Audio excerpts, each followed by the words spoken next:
Before watching the video, don't forget to subscribe the channel and enable bell notification to never miss an update from us. Hello everyone, this is Ashrama Shukla and you're watching us on Entry channel. In this video, we are going to talk about daily current affairs which have been covered for the last 2 days, that is Friday and Saturday. So whichever current affairs which were covered in the last video, after that the remaining 2 days we're going to cover in this video. We're going to keep it as concise as possible and as informative as possible. So do keep making notes because those notes are going to help you further in preparation, right? So let's begin with the first news event, that is a panel which has been set up to streamline spectrum allocation. So right now 5G is soon to come. So for 5G network, a certain spectrum has to be aligned or assigned so that the exchange of information is easier comparatively. Right. So for that purpose, a panel has been designed which is going to be constituted under the Cabinet Secretary Rajiv Gauba, and there are certain other Cabinet secretaries as well who are a part of this panel. So Secretary of Railways, Defense, Home, Telecom, and Space, and Information and Broadcasting. These are a few departments of whose secretaries have been taken under this panel. Right now, Department of Space and the conflict between the Telecom Ministry or Department of Telecommunication, that is the major reason why this panel had to be set up. The reason is this 26 gigahertz band. Now, this 26 gigahertz band is a band which Department of Space says that it is going to, hamper the communication with the satellites, whereas the telecom ministry is still pondering over whether it should be given or not, and that is the reason why this panel had to be constituted. Apart from the major other reasons, this is a major one. Right now, spectrum auction till date has been held 6 times, one from 2012 to 16, and one was in 2010. One in 2010 and then it was 2012 to 16. These are the 6 times when the spectrum auction has taken place. Right now we have 26, 28 and 40 gigahertz, out of which 26 is the point of debate for Department of Science. Right. Next is Kapila campaign. Kapila campaign stands for Kalam Program for Intellectual Property Literacy and Awareness. Now, it has been named after APJ Abdul Kalam, and in this campaign, government wants to spread the awareness about patenting and invention. So, most of you might be aware about the patenting and stuff, that this patenting and stuff is basically for when you discover something or you invent something, at that time you file it so that it is as it's your own copyright, right? That is what patenting and invention is. To spread awareness about it, on World Students Day, this campaign was launched. And since Dr. APJ Abdul Kalam was one of the finest inventors and scientists of India, and that is why on his birthday it was announced, and on his name it has been announced, right? Apart from that, intellectual property literacy week is also going to be celebrated from October 15 to October 23, and in this whole week government is going to create a lot of seminars and conferences and webinars so that people are aware about what patenting is and what invention is and how to file patents and how these stuffs go on, right? And Institution Innovation Council report has been published at this event of this launch of campaign, and a website of Institution Innovation Council had also been launched. Now, a national intellectual property rights policy, a policy had been launched in 2016, which was about national intellectual property rights, in which all the rights which are there under someone filing an intellectual property right, all the rights have been specified in that, and that is an important policy for right now. All right. Next, Global Hunger Index has been released recently. In this ranking, 107 countries were ranked, out of which India was at 94, performing even worse than Pakistan and Afghanistan and the nearby countries. So India has been performing very bad in this Global Hunger Index recently. Who prepares this index? It is an annual index prepared by Well Hunger Life and Concerned Wildlife, and it is an annual index. Right, there are 4 indicators to index. Now, whenever an index is prepared, there are certain pillar points of it on which the index is prepared. So as for this one, there are 4 indicators which are there. First one being undernourishment. So first measure is undernourishment, about the caloric intake. How many calories per person are being intaken? That is about undernourishment. Then we have child wasting. Under child wasting, share of children under the age of 5 who have low weight as per the height. So what happens is, there's a certain range of weight which is there for particular heights, which tells that the body is healthy. So maintaining that is important. Now those under the age of 5 and still their height and weight does not match, or it is very low or very high, both of them being a negative part, that is measured in this. Then we have child stunting. Again, child stunting is for below the age of 5 years, and under child stunting, low height for their age. So first of all, it was weight and height. For child wasting, it is weight and height, and under stunting, it is height and age. At a certain age, a certain height should have been attained is what we say. But if the height is not growing as per the age, or the height is growing very fast as per the age, that is also an issue. Then comes child mortality, that is death of children below the age of 5. Below 5 years of age, or before the child attains the age of 5, before that, if the person is dying due to whatever the reason, that is child mortality. Right, and whenever this report is prepared, it is prepared on the basis of pointers, and the scale is from 0 to 100, 0 being the best score and 100 being the highest or the worst score, indicating a huge amount of hunger, right? So then when there is a scale for 0 to 100, then therefore there is also a scale for severity to alarming, depending on the score which is attained. If we talk about worldwide, then the score has come at 18.2. So for a world level, if we say it is 18.2 is the current score, which is kind of moderate, right? Not very high, not very low. Earlier it was 28.2, and therefore it is a better score for us, as we can say, right? As for India, if we talk, India has been performing bad, as I had told you, and last year it was 102. It has moved to 94. So comparatively, it is improving, but we cannot say for sure as to if it's improving as per the level. Now, hunger is a part of sustainable sustainable development goal. You all are aware about sustainable development goal 2030 of United Nations, and as per that goal, hunger is one of them, that is eradication of hunger, right? Comparing the world score with India's score, world score is 18.2, whereas India's score has been 27.2. That means it is comparatively higher to the average of the world. Next, democracy protests in Thailand. Thailand government has banned all the gatherings, just like we have section 144 of CRPC. Similar to that, gathering of more than 5 people have been stopped, as there have been targets on the King of Thailand, that is Maha Vajiralongkorn, as well as Prime Minister of Thailand, that is Prayut Chan-o-cha. Due to a lot of protests for demand of democracy, this protest has been going on, and therefore what you need to follow up is about Thailand. You don't need to follow about the news event as much as you need to follow about Thailand. Now, a few pointers that you need to take about. First of all, there has been this stop of all the protests.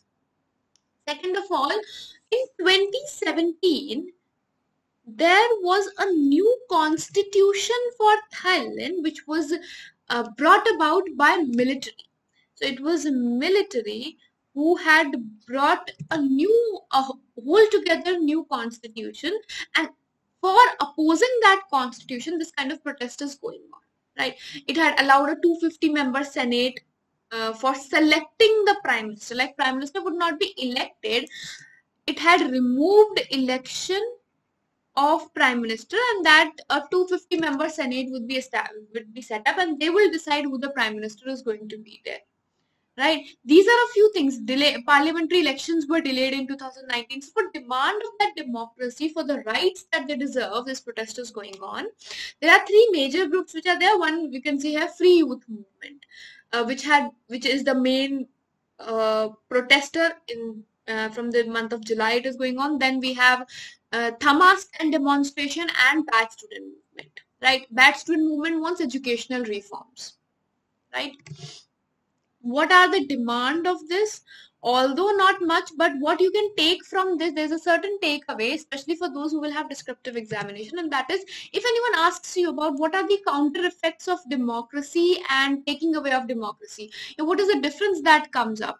That is a major reason. Like over here, you can see that there's a kind of monarchy that is coming up. A king person is already there, and then military wants to take over a lot of things, right? So a certain person or organization as a whole is going to be there.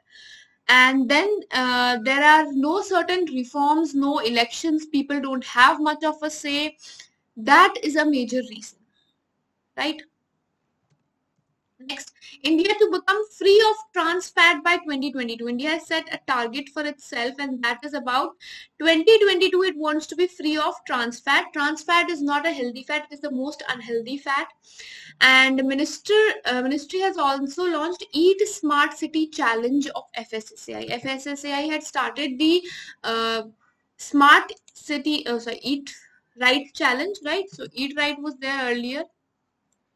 So for that, Eat Right stations were also going to be established, and now Eat Smart City Challenge has come up of FSSAI, launched by ministry. First country to ban trans fat was Denmark in 2023, and India is going to achieve it in 2022 as per the commitments of the government.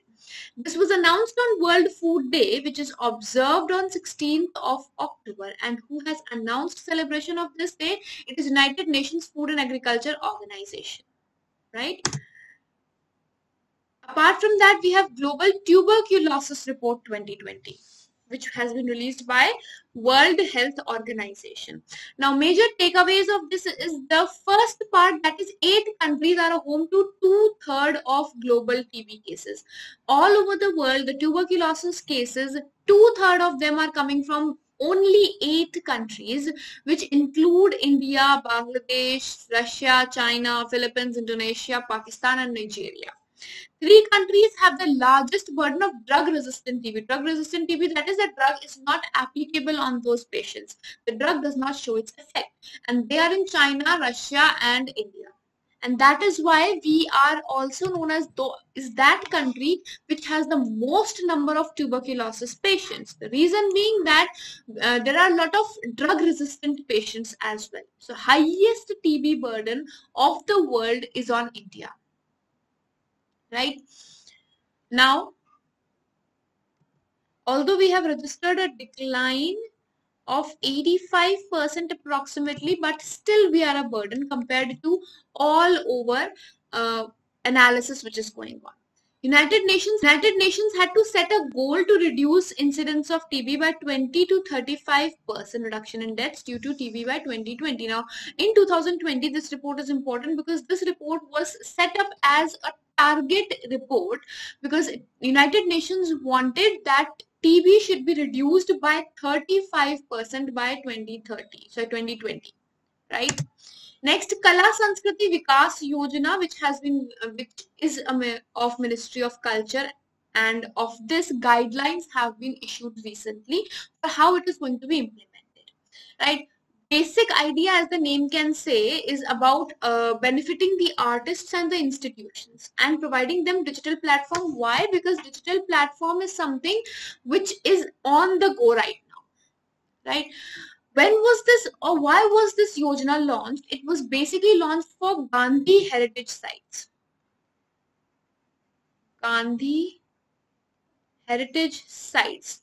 Now, what does that mean by for Gandhi heritage sites? That is that all those which are identifiable by Gandhi or somewhere related to the life of Mahatma Gandhi, for those places were kept in this mission of Gandhi heritage site mission, and to protect the antiques of the area and the manuscripts and the culture of those areas, this scheme or Yojana was launched, right? Now, what are the, so now this is an umbrella scheme, because there are going to be a lot of things that need to be taken care of, right? So it's an umbrella scheme and it has these particular schemes under it as of now. Repertory grant, national presence, cultural function and production grant, Himalayan heritage, Buddhist and Tibetan, scheme of intangible cultural heritage, and scheme of assistance for creation of cultural infrastructure. Now, what do you mean by intangible heritage? Intangible heritage is that which is in the lives of people, something which cannot be touched, like it's not a monument or a pillar or something, no, but it is about the idea of that particular thing or the upbringing of that or the meaning of that, right? For Buddhist and Tibetan, the grants are going to be provided for preserving of Buddhist and Tibetan cultures, right? Similarly, for Himalayan heritage, the cultural heritage of Himalayas via audio and via video, that is what is going to be there.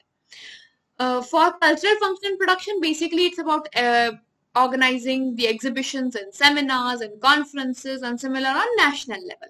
Repertory means about ballets, about drama, about dance. It's about those, and giving certificates to those who are also working on it, right? Next, retrofitted INS Sindhuveer is the first diesel electric submarine of Myanmar, which has been given by India. So Indian Navy has given its INS to Bangladesh recently, right? And with which mission is it going on? So we have our vision of Sagar, if you people remember. It was begun when the Modi government had come. Sagar is about security and growth in all the regions. So promoting the neighbor nations to be more upgraded with the technology, that is the idea. And for that, the first diesel electric submarine of Myanmar is going to be given by Indian Navy, that is INS Sindhu, right? Next, we have is about Jana Small Finance Bank, which is going to sponsor Ashok Nagar Cooperative Bank Limited. Now, we all know cooperative banks are basically sponsored by some other program or some other bank. So, a Jan Small Bank is going to finance or support Ashok Nagar Cooperative, and once they come into cooperation, they will form the core banking solution. They are going to be core banking solution enabled. And once they are CBS enabled, what they can do is they can issue ATM cards also, they can issue POS also, they can bring e-commerce services to the customers also. So a lot of things are going to be opened up to these banks once a tie-up is happening between a cooperative bank and a finance bank. Right, this was a new RBI guidelines, and according to that, Jan Bank is partnering with Ashok Cooperative Bank. What is important is about the headquarters of port. So about Jan Small Finance Bank, it is in Bengaluru. And about Ashok Nagar, it is also in Bengaluru.